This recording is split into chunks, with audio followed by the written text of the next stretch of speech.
Hello, builder കരിയറിൻ്റെ പുതിയൊരു വീഡിയോയിലേക്ക് എല്ലാവർക്കും സ്വാഗതം. ഞാൻ കീർത്തി. RRB എക്സാമിൻ്റെ റിവിഷൻ സീരീസ് നമ്മൾ കണ്ടിന്യൂ ചെയ്യുന്നുണ്ട്. ALP എക്സാംസ് നടന്നുകൊണ്ടിരിക്കുകയാണ്, എനിക്കറിയാം.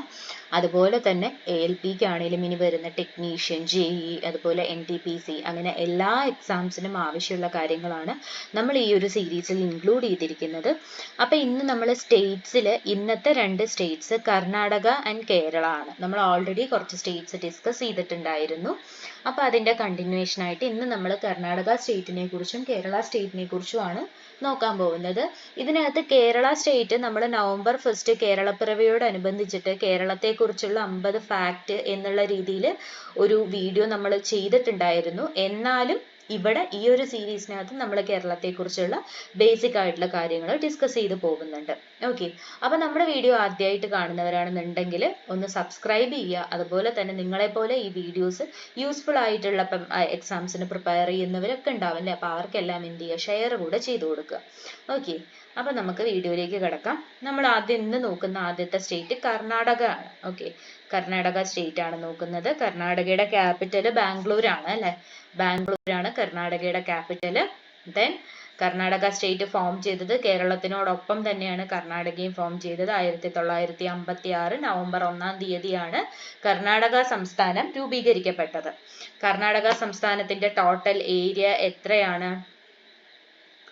1,91,791 സ്ക്വയർ കിലോമീറ്റർ ആണ് ടോട്ടൽ ഏരിയ. അത്യാവശ്യം വലിയൊരു സ്റ്റേറ്റ് ആണ് അല്ലെ കർണാടക എന്ന് പറയുന്നത്. 31 ജില്ലകളാണ് കർണാടക സ്റ്റേറ്റിൽ ഉള്ളത്. ഏറ്റവും ലാർജസ്റ്റ് സിറ്റി ഏത് തന്നെയാണ്? ബാംഗ്ലൂർ. ബംഗളൂരു തന്നെയാണ് കർണാടകയിലെ ഏറ്റവും വലിയ സിറ്റി. Official language കന്നഡയാണ്. നമുക്ക് കുറെയൊക്കെ തമിഴ്നാട്, കർണാടക, ആന്ധ്രാപ്രദേശ് ഒക്കെ നമുക്ക് കുറെയൊക്കെ അറിയാല്ലേ എന്തൊക്കെയാണ് എങ്ങനെയൊക്കെയാണെന്നുള്ളത്.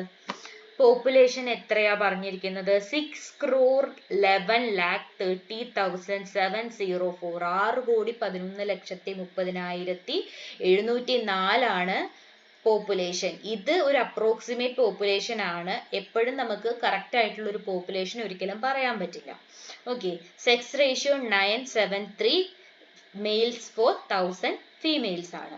ഇനി ലിറ്ററസി റേറ്റ് ആണെങ്കിൽ എത്രയാ വരുന്നത്? 75.36% ആണ് കർണാടക സ്റ്റേറ്റിലെ ലിറ്ററസി റേറ്റ് വരുന്നത്. കർണാടകയിലെ ഇപ്പോഴത്തെ മുഖ്യമന്ത്രി ആരാണ്? സിദ്ധരാമയ്യ ആണ്. ഗവർണർ ആരാണ്? തവാർ ചന്ദ് ഗെഹ്ലോട്ട് ആണ് കർണാടകയിലെ ഇപ്പോഴത്തെ ഗവർണർ. ഓക്കെ, അപ്പൊ ഇത് ഏറ്റവും ബേസിക് ആയിട്ട് കർണാടക സ്റ്റേറ്റിനെ കുറിച്ചിട്ടുള്ള ബേസിക് ആയിട്ടുള്ള കാര്യങ്ങളാണ് നമ്മൾ ഇവിടെ നോക്കിയത്. ഇനി നമ്മൾ സ്റ്റേറ്റ് ഇതിലേക്ക് പോവുകയാണ്. അനിമൽ എന്താണ്? ഇന്ത്യൻ എലിഫന്റ് ആണ്. കേരളത്തിന്റെയും ഇന്ത്യൻ എലിഫന്റ് തന്നെയാണ്. ഇനി ബേർഡ് ആണെങ്കിൽ ഇന്ത്യൻ റോളർ ആണ്. ഫ്ലവർ ലോട്ടസ് ആണ്. ഫ്രൂട്ട് മാംഗോ ആണ്. ട്രീ സാൻഡൽവുഡ്, ചന്ദനം അല്ലെ. നമ്മൾ എപ്പോഴും കർണാടക അല്ലെങ്കിൽ ബാംഗ്ലൂര്, മൈസൂര്, കൂർഗ് ഇവിടെയൊക്കെ പോയി കഴിഞ്ഞാൽ നമ്മൾ എന്താ വാങ്ങുക? സോപ്പ് വാങ്ങാറുണ്ട് അല്ലെ, സാൻഡൽ സോപ്പ്. മൈസൂർ സാൻഡൽസ് എന്ന് കേൾക്കാറുണ്ട് അല്ലെ. അപ്പൊ ചന്ദനം ഏറ്റവും കൂടുതൽ അവരുടെ സ്റ്റേറ്റ് ട്രീ ഏതാണ്? സാൻഡൽവുഡ് ആണ്. ഫിഷ് കർണാട്ടിക് കാർപ്പാണ് അവരുടെ സ്റ്റേറ്റ് ഫിഷ് എന്ന് പറയുന്നത്. ഓക്കെ, അപ്പൊ അത് അത്രയും ക്ലിയർ ആയി എന്ന് വിചാരിക്കുന്നു. അടുത്തത് ഒരുപാട് റിവേഴ്സ് ഉണ്ട്. ഓക്കെ, ഞാൻ എല്ലാ സ്റ്റേറ്റിനെ കുറിച്ച് പറയുമ്പോഴും പറയുന്ന കാര്യം തന്നെയാണ്. എല്ലാ സ്റ്റേറ്റ്സിലും ഒരുപാട് നദികൾ ഉണ്ടാവും. നമ്മൾ ഏറ്റവും ഇമ്പോർട്ടൻ്റ് ആയിട്ടുള്ള 3-4 നദികൾ മാത്രം ഇവിടെ മെൻഷൻ ചെയ്ത് പോകുന്നു എന്നേ ഉള്ളൂ. ഓക്കെ, അപ്പോൾ റിവേഴ്സിനെയും നാഷണൽ പാർക്കിനെയും കുറിച്ചൊക്കെ നമ്മൾ സെപ്പറേറ്റ് ഷോർട്സ് ആയിട്ട് ചെയ്തിട്ടുണ്ട് ഓൾറെഡി. കാണാത്തവരുണ്ടെങ്കിൽ അതൊന്ന് പോയിട്ട് ചെക്ക് ചെയ്യാം. ഓക്കെ, അപ്പൊ കർണാടകയിലുള്ള മേജർ റിവേഴ്സ് ഏതൊക്കെയാണ്? ഗോദാവരി, കൃഷ്ണ, കാവേരി, പാലാർ. ഈ 4 എണ്ണമാണ്. ഇനിയും ഒരുപാട് എണ്ണം ഉണ്ട്. ഏറ്റവും ഇമ്പോർട്ടൻ്റ് ആയിട്ടുള്ള 4 എണ്ണമാണ് നമ്മൾ സംസാരിച്ചത്. ഓക്കെ, അതിനകത്ത് കാവേരി തർക്കം നിലനിൽക്കുന്നുണ്ട് അല്ലെ. തമിഴ്നാടും കർണാടകയും തമ്മിൽ കാവേരി നദിയിലെ വെള്ളത്തിനെ ചൊല്ലിയിട്ടുള്ള തർക്കങ്ങൾ നിലനിന്ന് പോകുന്നുണ്ട്. അടുത്തത് national parks. Bandipur national park, Nagarhole tiger reserve, Bannerghatta biological park, അത് ബാംഗ്ലൂർ ഉള്ളതാണ്. Anshi national park, Bhadra wildlife sanctuary, Mudumalai tiger reserve. ഇത്രയുമാണ് എവിടെയുള്ളത്? കർണാടക സ്റ്റേറ്റിലുള്ള നാഷണൽ പാർക്കുകൾ. ഓക്കെ, ബന്ദിപ്പൂർ നാഷണൽ പാർക്ക് നമ്മുടെ ബോർഡർ ആണ്. നമ്മള് മൈസൂർക്ക് പോകുന്ന വഴിയാണ് ബന്ദിപ്പൂർ നാഷണൽ പാർക്ക് ഉള്ളത്. വീരപ്പന്റെ കാട് എന്ന് നമ്മൾ പറയാറുണ്ട്. ഓക്കെ, ഇനി ആദ്യത്തെ ചീഫ് മിനിസ്റ്റർ കെ ചെങ്കളരായ റെഡ്ഡി, അങ്ങനെ എങ്ങനെയോ ആണ് അത് പ്രൊനൗൺസ് ചെയ്യാം. ആദ്യത്തെ ജനറൽ ഇലക്ഷൻ നടന്നത് 1951. അപ്പൊ ഒരു കൺഫ്യൂഷൻ ചിലർക്ക് വരും. 1956 സംസ്ഥാനം രൂപീകരിക്കപ്പെട്ടത്. മൈസൂർ എന്നുള്ള സംസ്ഥാനത്തിന് പിന്നീട് മാറി കർണാടക സംസ്ഥാനമായി മാറിയതാണ്. മൈസൂർ സ്റ്റേറ്റിൽ നടന്ന ആദ്യത്തെ ജനറൽ ഇലക്ഷൻ ആണ് 1951. കർണാടകയിലെ ഒരുപാട് ഫെസ്റ്റിവൽസ് ഉണ്ട്. മേജർ ആയിട്ടുള്ളത് കന്നഡ രാജ്യോത്സവ നവംബർ 1-ാം തീയതി, കമ്പല, ഹംപി ഫെസ്റ്റിവൽ, ഇത്രയുമാണ് ഏറ്റവും ഇമ്പോർട്ടൻ്റ് ആയിട്ട് നടത്തുന്ന ഫെസ്റ്റിവൽസ് എന്ന് പറയുന്നത്, കർണാടക സംസ്ഥാനത്തിലെ ഫെസ്റ്റിവൽസ്. ഓക്കെ, അപ്പൊ അത്രയും കാര്യങ്ങൾ ക്ലിയർ ആയി എന്ന് വിചാരിക്കുന്നു. നമ്മൾ എന്തൊക്കെയാണ് നോക്കിയത്? ബേസിക് ആയിട്ടുള്ള കാര്യങ്ങളെല്ലാം നോക്കി. ആനിമൽ, ബേർഡ്, ഫ്ലവർ അങ്ങനത്തെ കാര്യങ്ങൾ നോക്കി, റിവേഴ്സ് നോക്കി, നാഷണൽ പാർക്ക് നോക്കി, ചീഫ് മിനിസ്റ്റർ, ജനറൽ ഇലക്ഷൻ, ഫെസ്റ്റിവലും നോക്കി. ഇനി കേരള. ഇതിനകത്തുള്ള ഓൾമോസ്റ്റ് എല്ലാ കാര്യവും നിങ്ങൾക്ക് അറിയാവുന്ന കാര്യങ്ങൾ തന്നെയാണ്. എന്നാലും നമ്മൾ ഒന്നുകൂടി എന്ത് ചെയ്യാണ്, നോക്കുകയാണ്. ഓക്കെ, അപ്പോൾ കേരളത്തിന്റെ ക്യാപിറ്റൽ ഏതാണ്? തിരുവനന്തപുരമാണ് അല്ലെ? തിരുവനന്തപുരമാണ് തലസ്ഥാനം. 1956 നവംബർ 1-ാം തീയതിയാണ് കേരള സംസ്ഥാനം രൂപീകരിക്കപ്പെട്ടത്.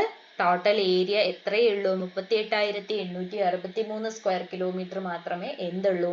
കേരള സംസ്ഥാനമുള്ളൂ. 14 ജില്ലകളാണുള്ളത്. മലയാളമാണ് ഒഫീഷ്യൽ ലാംഗ്വേജ്. ടോട്ടൽ പോപ്പുലേഷൻ എത്രയാണ്? 3,46,30,192. 3,46,30,192 ആണ് കേരള സംസ്ഥാനത്തിലെ ജനസംഖ്യ. ഇത് മാറി മറിഞ്ഞും ഒക്കെ ഇരിക്കും. നമ്മൾ 2011 ലാസ്റ്റ് സെൻസസ് റിപ്പോർട്ട് വന്നത്. ആ റിപ്പോർട്ട് വെച്ചിട്ടാണ് നമ്മൾ പറയുന്നത്. Okay, sex ratio 1084 men to 1000 female ആണ്. ഇത്രയും നേരം കണ്ടതിൽ മെന്നിന്റെ എണ്ണം കൂടുതലുള്ളത് കേരളത്തിൽ മാത്രമാണ്. ലിറ്ററസി റേറ്റ് 96.2% ആണ്. ഓക്കെ, ഇന്ത്യയിലെ തന്നെ ഫസ്റ്റ് ലിറ്ററസി റേറ്റ് ആണ്. ഏറ്റവും വലിയ നഗരം ഏതാണ്? തിരുവനന്തപുരം തന്നെയാണ്. ഇപ്പോഴത്തെ chief minister Pinarayi Vijayan, governor Arif Mohammad Khan. Okay, അപ്പൊ ബേസിക് ആയിട്ടുള്ള കാര്യങ്ങളെല്ലാം മനസ്സിലായി എന്ന് വിചാരിക്കുന്നു. അടുത്തത് മൃഗം എന്താണ്? Indian elephant. Bird great hornbill, മലമുഴക്കി വേഴാമ്പൽ. ഫ്ലവർ എന്താണ്? ഗോൾഡൻ ഷവർ, കണിക്കൊന്നയാണ് അല്ലെ? കേരളത്തിന്റെ സംസ്ഥാന പുഷ്പം എന്താണ്? കണിക്കൊന്നയാണ്. ഫ്രൂട്ട് ജാക്ക് ഫ്രൂട്ട്, ചക്കയാണ്. ട്രീ ആണെങ്കിൽ തെങ്ങ്, കോക്കനട്ട് ട്രീ ആണ്. ഫിഷ് ഗ്രീൻ ക്രോമൈഡ്, കരിമീൻ എന്നാണ് എൻ്റെ അറിവ്. കരിമീനാണ് കേരളത്തിന്റെ ഒഫീഷ്യൽ ഫിഷ് എന്നാണ് എൻ്റെ അറിവ്. ഓക്കെ, അടുത്തത് നദികൾ. കേരളത്തില് ഇമ്പോർട്ടൻ്റ് ആയിട്ടുള്ളത് പെരിയാർ, പമ്പ, ഭാരതപ്പുഴ.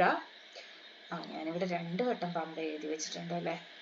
പെരിയാർ, ഭാരതപ്പുഴ, പമ്പ, പിന്നെയും മീനച്ചിലാർ. ഓക്കെ, ശാസ്താംകോട്ട. അങ്ങനെ ഒരുപാട് റിവേഴ്സ് നമുക്ക് ഉണ്ട്. അതിൽ ഏറ്റവും ഇമ്പോർട്ടൻ്റ് ആയിട്ടുള്ളത് മാത്രമേ നമ്മളിവിടെ പറഞ്ഞിട്ടുള്ളൂ. ഓക്കെ, അടുത്തത് national parks. Eravikulam national park ഇടുക്കിയിലുള്ളത്. Mathikettan Shola national park, silent valley national park പാലക്കാടുള്ളത്, Periyar national park, Bandipur national park. Bandipur national park നമ്മൾ കർണാടകയിലും പറഞ്ഞു, ഇവിടെയും പറയുന്നുണ്ട്. കാരണം ബോർഡറിലാണ് ബന്ദിപ്പൂർ ഉള്ളത്. അപ്പം ബന്ദിപ്പൂരിന്റെ പകുതി കേരളത്തിലും പകുതി കർണാടകയിലുമായിട്ടാണ് ഇരിക്കുന്നത്. സോ നമ്മുടെ നാഷണൽ പാർക്കിലും എന്ത് പറയും? ബന്ദിപ്പൂർ നാഷണൽ പാർക്ക് നമ്മൾ പറയും. Mukurthi national park, Anamalai tiger reserve. അപ്പൊ ഇത്രയുമാണ് എന്തുള്ളത്? കേരളത്തിലെ നാഷണൽ പാർക്കുകൾ. ഓക്കെ, ആദ്യത്തെ മുഖ്യമന്ത്രി ആരായിരുന്നു? EMS നമ്പൂതിരിപ്പാടായിരുന്നു. ആദ്യത്തെ ജനറൽ ഇലക്ഷൻ നടന്നത് 1957 most popular festivals Onam and Vishu ആണ്. പിന്നെയും ഒരുപാടുണ്ട്. വള്ളംകളിയുണ്ട്, അതുപോലെ തൃശ്ശൂർ പൂരം, അങ്ങനെ ഒരുപാടെണ്ണം ഉണ്ട്. അപ്പൊ അതിൽ ഏറ്റവും ഇമ്പോർട്ടൻ്റ് ആയിട്ടുള്ള ഓണം ആൻഡ് വിഷു ആണ്.